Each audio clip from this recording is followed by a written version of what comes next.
Aloha everyone. I just wanted to come in today and give an update on a Amber Alert that I posted about a couple days ago.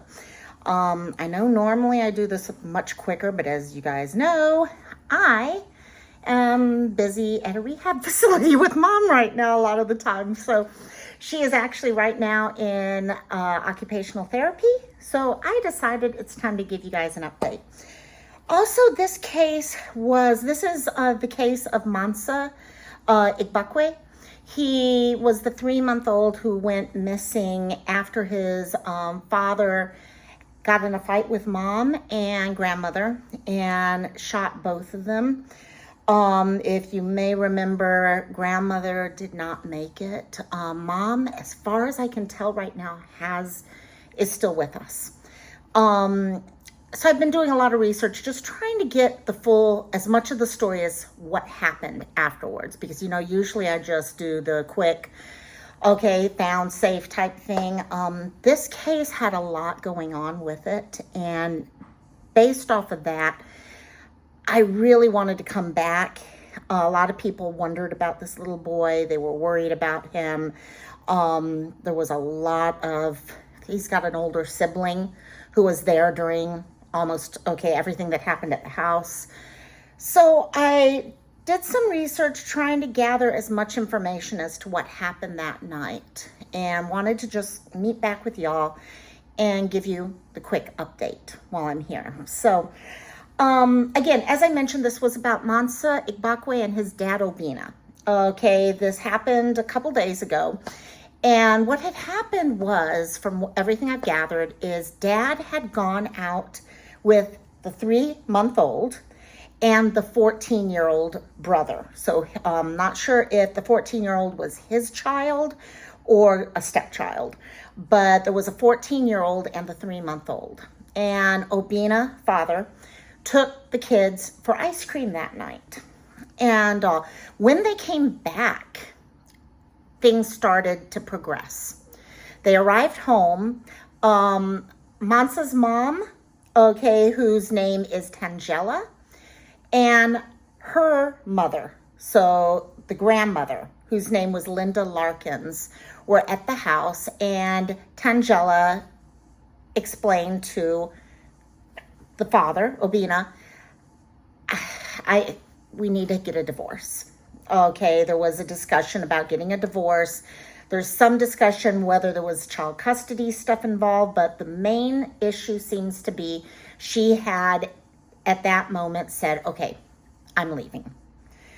He got upset, grabbed a gun, and we're not sure. I don't know if he had the gun on him or if the gun was somewhere in the house or something like that. But long story short, he grabbed a gun and he shot both mom and grandmother in the head, point blank. Grandmother, as I said, Linda Larkins, did pass away at the scene. However, mom, Tangela, was air flighted to a hospital, from my understanding. I have looked everywhere to see if she made it or did not make it. I'm not seeing any obituaries anywhere yet. So I'm thinking she did make it. She was in critical condition when she was taken away. What happened after the shooting is Obina grabbed the baby and ran. He jumped in his Honda, a white Honda, and drove off. The 14-year-old son or brother then ran next door and told the next door neighbors, we need to call 911 and all that. So right after that, an Amber Alert was put out for everyone. So they had to find the 3-month-old. They were very concerned for his well-being because Obina had just, in his eyes, killed 2 people, and then ran with a child. Was he setting up a murder-suicide, things like that? So there was very, very serious concerns for him. So the Amber Alert was put out, and we did share video on this channel, when that happened. It was here in Texas while I was here, so I was able to jump on it really, really quick. as the Amber Alert went out, they knew there was a chance he was going north. They were following where they saw him head off to. And so they were tracking that.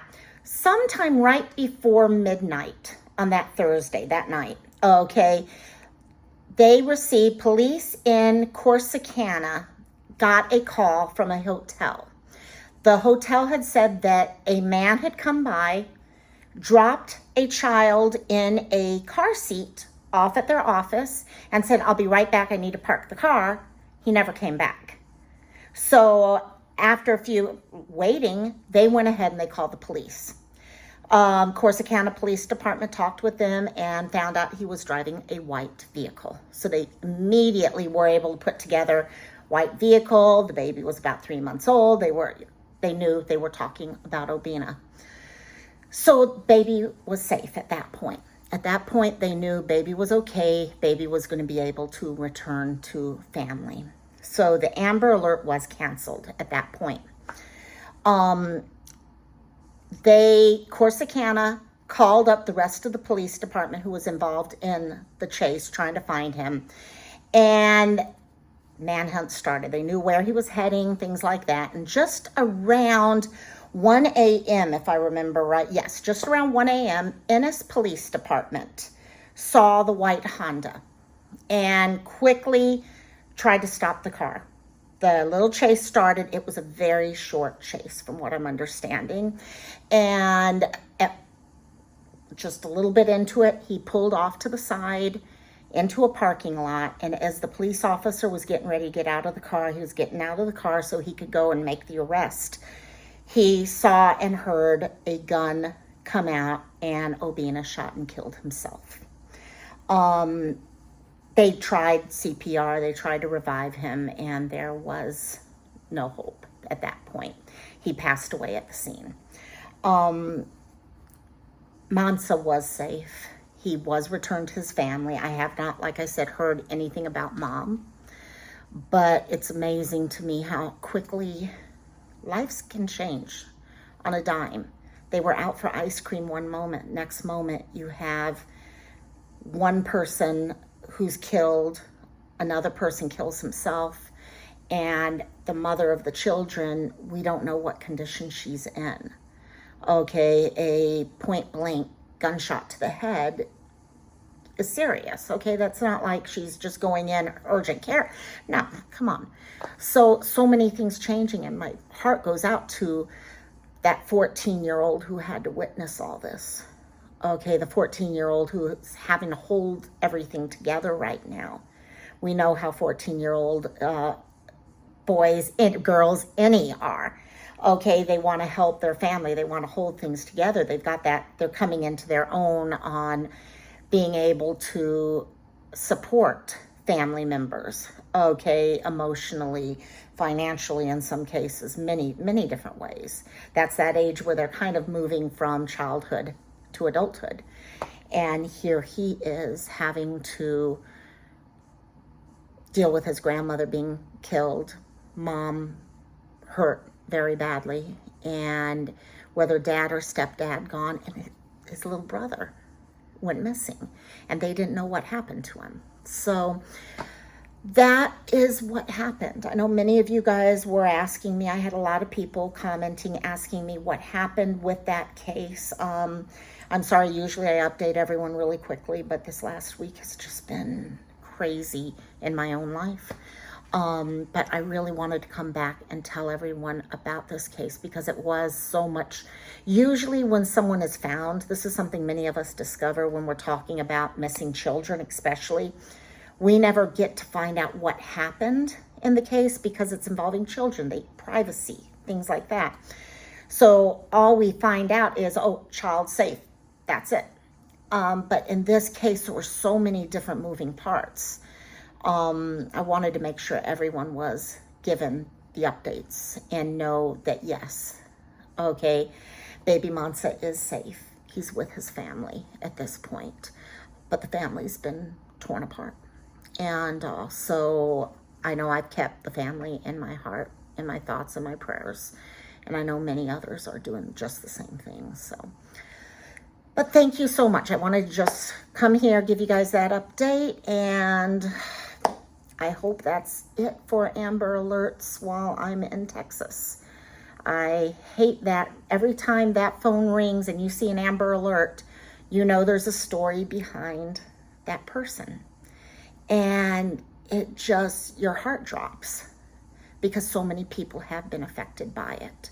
I've seen a lot of things over the last couple days that I'm going to try to do some research. There was just recently 2 people found in a vehicle, both dead. And they think the girl was a 19-year-old in the trunk. And they think she was actually a victim of trafficking, and she was being transported to another location when both were killed. There's also another story I'm looking into right now of a woman who just found her family after, I think it was like 42 years. Her mom and dad were found dead in the woods here in Texas back 40 years ago.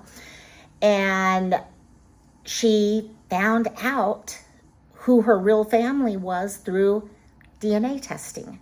We all do our Ancestry.com and stuff like this. This is how she found her family and found out that she had parents who had died, been killed in the woods. And so there's not a lot of information on that as to exactly what happened. She's happy and sounds like she lived a wonderful life and all that, but I want to look into that case also.